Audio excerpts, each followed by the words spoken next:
Hello students, this lecture is also in continuation with my previous lectures on road and railways.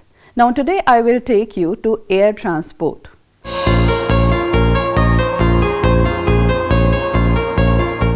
After this discussion, you will be able to understand the factors influencing air transport, World Air Transport System, the world pattern of air routes, and air transport in different countries such as USA, Canada, Europe, Asia, India, air transport in Latin America, Africa, and Australia.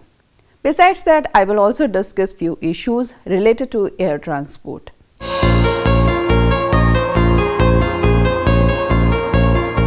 The use of aircraft and development of air transportation belong to 20th century. The countries which took the lead in developing commercial air routes in the world were France, Belgium, Netherlands, and the UK. These countries after the First World War put to use their experience of flying and the accumulated planes for commercial aviation, primarily for the purpose of maintaining communication with and defense of their colonies. The USA entered in the field of commercial aviation after 1927. Lack of colonial interest was one of the factors for her delay. The real progress of air transportation, however, started after 1946. Now you may remember this particular era because it is very significant. Why? This era is known as the World War II era. The World War II gave a great impetus to the development of aerial transport and period between 1946 and 1956. This was characterized by quick development of new equipment and by a big upsurge in the volume of air travel. The greatest innovation of the period was the application of jet propulsions to transport aircraft. Air transport differs from all other forms of transport in that it is three-dimensional. Since aircrafts are not tied to the surface and have the ability to fly above terrestrial obstacles, air routes in a purely theoretical sense can be laid in any direction, and in fact it is commonly said that aeroplane has the freedom of the air and freedom of action denied to any other form of transport. Such freedom, however, is largely illusionary. In the first place, movement of commercial purpose is normally channeled along carefully prepared routes. Secondly, movement may be restricted by political considerations, some countries banning flights across their territory for the security or other reason. Thirdly, aircraft need airports just as surely as ships need harbors and port installations, and aircraft are tied more closely to the ground facilities than is usually imagined. And fourthly, weather condition imposes a greater control upon air transportation than upon any other form of transport. In the early days of air transport, when aircraft had relatively restricted range of flights due to their size, speed, and limited fuel carrying capacity, air routes were so designed as to avoid extensive ocean crossing, high mountains, uninhabited deserts, and vast forest areas. Hence, the very barrier which impeded human travel on the Earth's surface also restricted man's movement by air. However, as a result of the greatly improved performance of aircraft and the greater reliability, physical features in themselves now place no limit upon the choice of routes. In air transport, weather conditions are limiting factors. But due to technological development, aircraft have begun to use the stratosphere where they can fly above the weather. You may observe it while flying, you can see the clouds beneath you. Radar declining techniques, beacons for night flying, and host of other inventions and aids has helped to control the weather. But notwithstanding all these things, it must be emphasized that low clouds, ground mist, fog, ice, dust, storm, and other weather phenomena which either interfere with visibility or affect the performance of the aircraft still hinder flying and create hazards.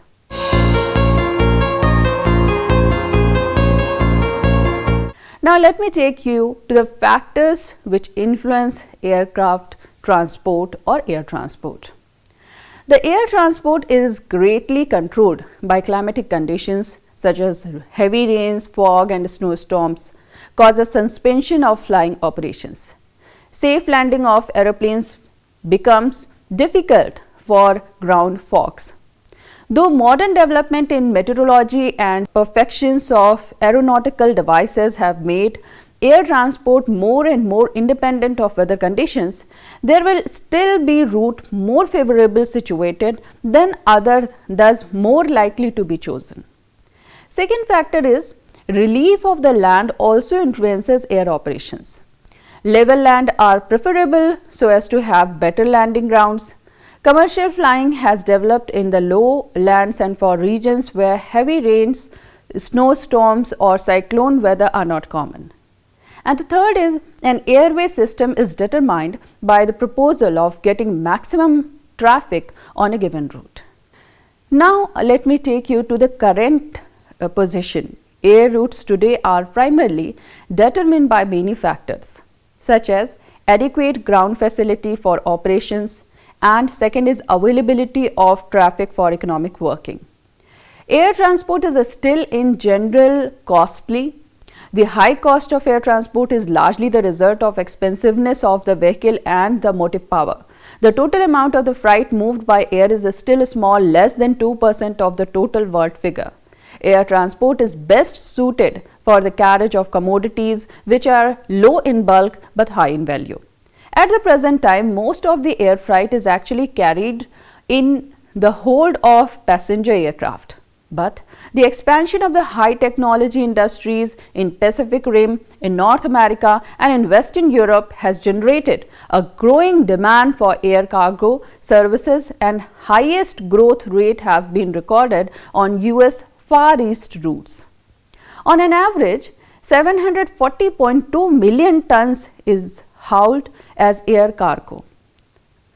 The leading international airport handling over 0.5 million tons of freight is mentioned in the table.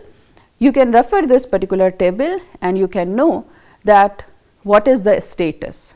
New Tokyo International is 1,361,000 tons, Chicago O'Hare 749,000 tons, New York JFK 1,207, Frankfurt 1,084, Los Angeles International Airport 1,025, Miami International Port 908, Hong Kong International 802, London 698, Seoul 631, Singapore 621, Paris CDG 618, Amsterdam is 585,000 tons.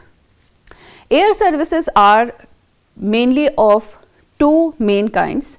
The first one is short distance services such as those operating between important centers in a country or making short seas crossing, and second one is long distance services such as the transcontinental and transoceanic flights. There is another distinction in services too. Although most aircraft operate to fixed schedule along regular routes, some aircraft owned by private companies are operated for charter, that is, they can be hired for special purposes or special journey. Charter aircrafts are much used nowadays during the summer holiday season, especially in connection with inclusive tours.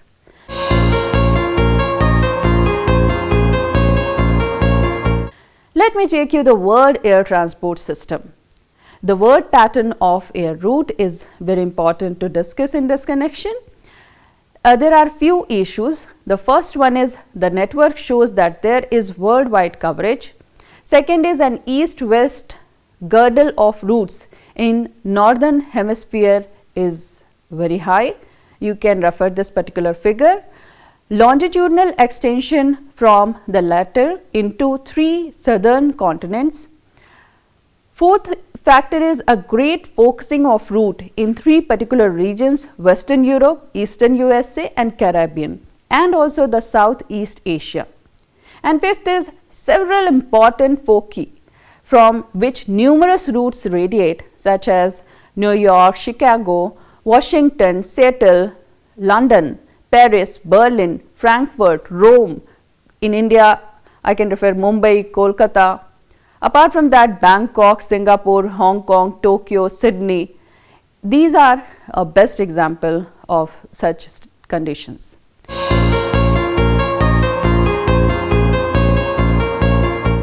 Now let me take you to air transport in different regions and countries. First, I will begin with air transport in USA. The greatest development in air transport has taken place in United States of America. USA is a country of long distance, so that there are no political frontiers with all the customs formalities to be crossed by aeroplanes. The Atlantic and the Pacific coast of the United States are among the most developed part of the country. And the quickest way to connect these areas is by air. Because of this, the number of people wishing to use this quick method of contact between the two far-flung borders of USA is very large. In the USA, air transportation has tremendously developed connecting points from coast to coast. The airways carry not only passengers but also vegetables, fruits, fish, manufactured products and mail. Cargo planes from Miami and other countries in the USA carry articles such as poultry, cattle, automobile, machinery, refrigerators, etc. to Latin American countries. United States alone is served by 9,000 air terminals, has over 150,000 registered civil aircraft and accounts for almost half of the world's air passenger traffic. There are several feeder routes, regional trunk routes and transcontinental routes in USA. The chief transcontinental routes are between North Atlantic ports and San Francisco, Los Angeles and Seattle on the Pacific coast. There are more than 7,000 airports, nearly half of which are privately owned. The factors responsible for the development of air transport in USA include large size of the country, large population, high standard of living, great development of industry, large international trade, participation in scientific, political and other national and international organizations, and of course a very large tourist travel. So despite all the factors that foster participation in the international aviation, only 1/4 of the passenger ton miles of all USA airlines are international traffic, as against 4/5 of those of the airlines of the Western Europe. The major routes of the US international air fleet serve 6 district areas. Which are these district areas? The first one is transatlantic to Europe, second is Canada, third is transatlantic to Africa and Asia, fourth is trans-Pacific to Asia, Australia and Pacific Islands, fifth is Middle America and sixth is South America.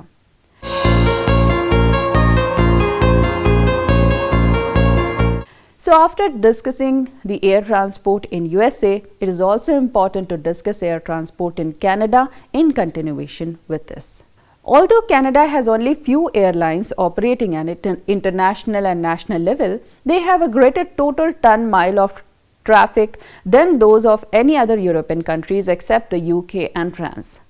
Domestic air traffic comprises nearly 60% of the passenger and cargo traffic and 80% of the air mail.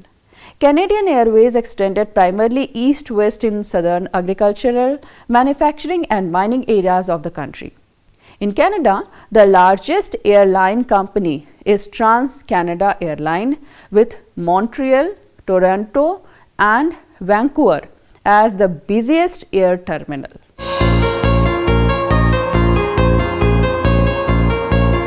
So after this, let me discuss briefly about the air transport in Europe. Europe is the most of the countries have their own national airlines.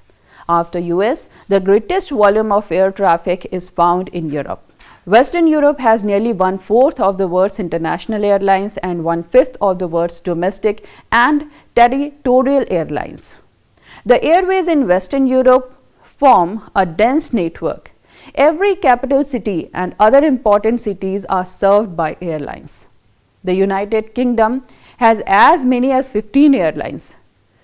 The Western European airlines account for 1/4 of the world ton-mile of passenger, freight and mail air traffic, and 4/5 of this is international air traffic.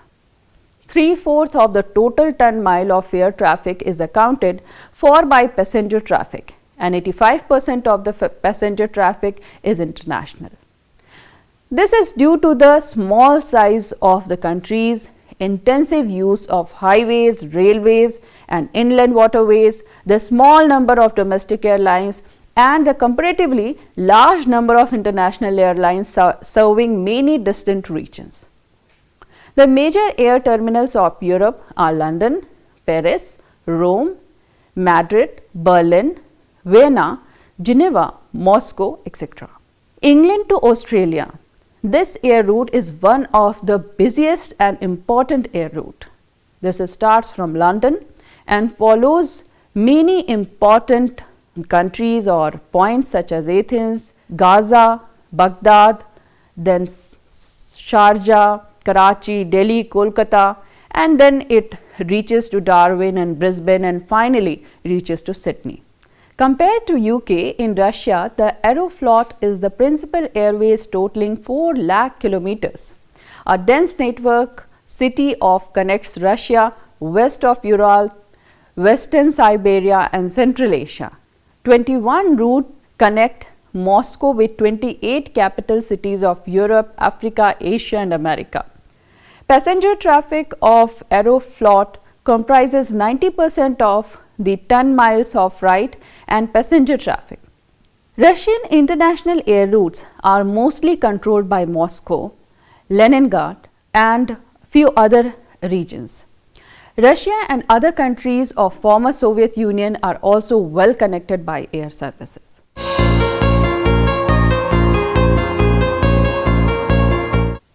Now, after discussing major important regions of the world, let me take you to air transport in Asia. Most Asian countries have their own international airlines, several of them traversing the Pacific. Hawaii is a crossroad of route from Western North America to Asia and other countries.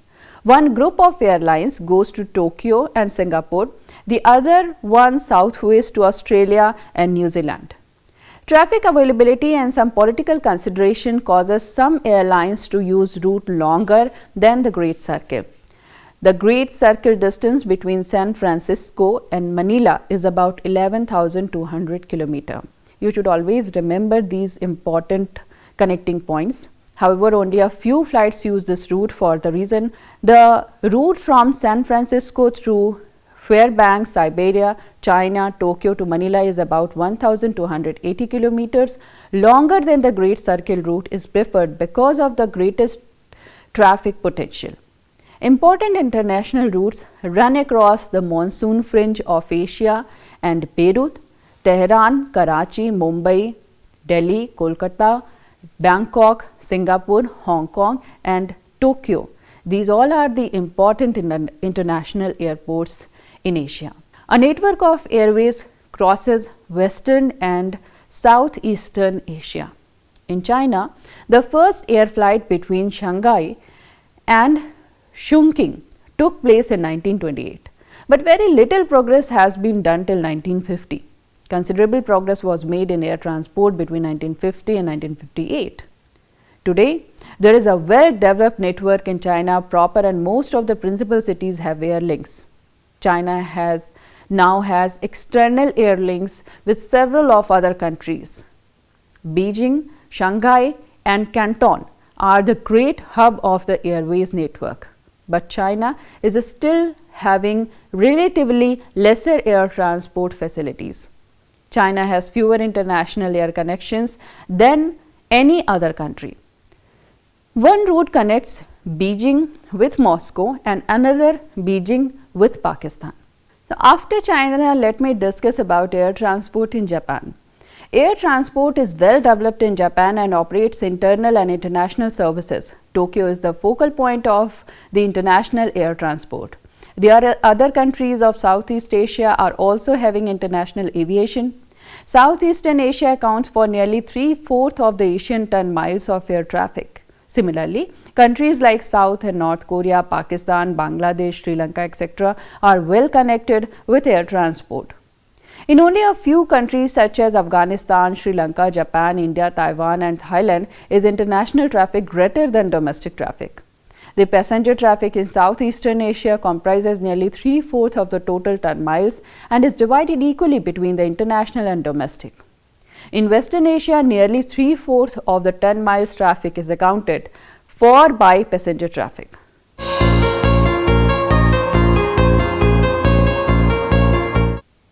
Now, you may be thinking since long that I discussed many things about air transport in Asia. What is the status of air transport in India? So, let me discuss about air transport in India.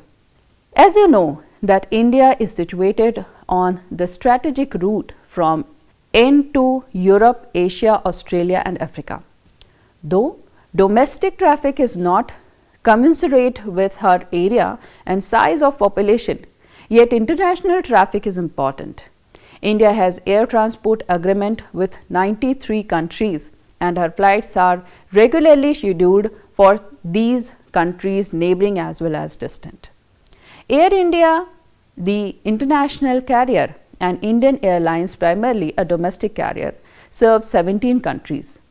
The international airports are Indira Gandhi International Airport, Sahar, Mumbai, and there are different, whenever you visit any airport, please see what is the name of the airports such as Dam in Kolkata and Tiruvanthapuram and different Biju Patnaik Airport in Odisha. So, please try to know the name of your own airport where you are residing. Besides these, there are 92 major international and minor aerodromes meant for domestic air traffic.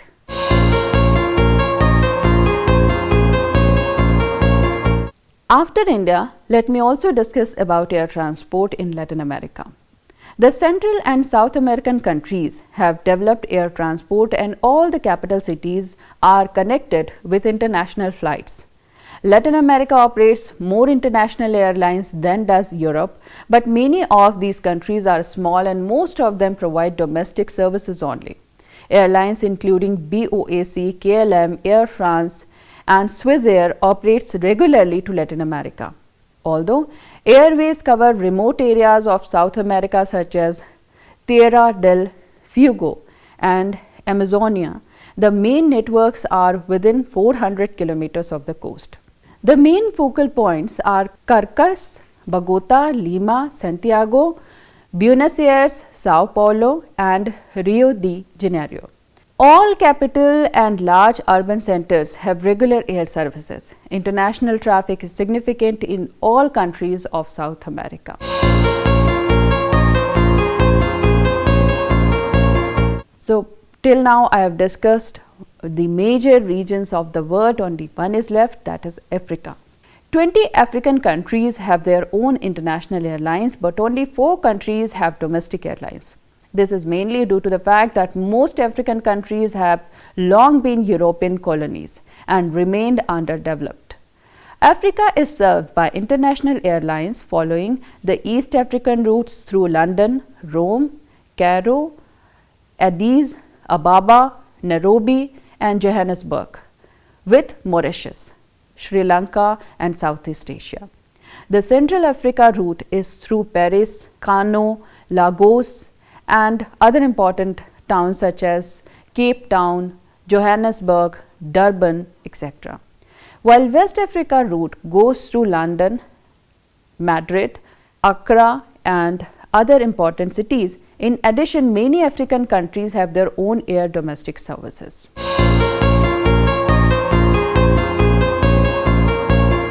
So, after Africa, let me discuss briefly about air transport in Australia. In a large country like Australia, where population is less and widely scattered and half of the population live in near 6 major cities, the development of internal air services has been of enormous value. Thus, Australia has a well-developed internal air services and is also well connected with other parts of the world. Sydney is its most important international airport. New Zealand has also well-developed internal and external air transport facilities. Auckland, Wellington and Dunedin are principal airports of New Zealand.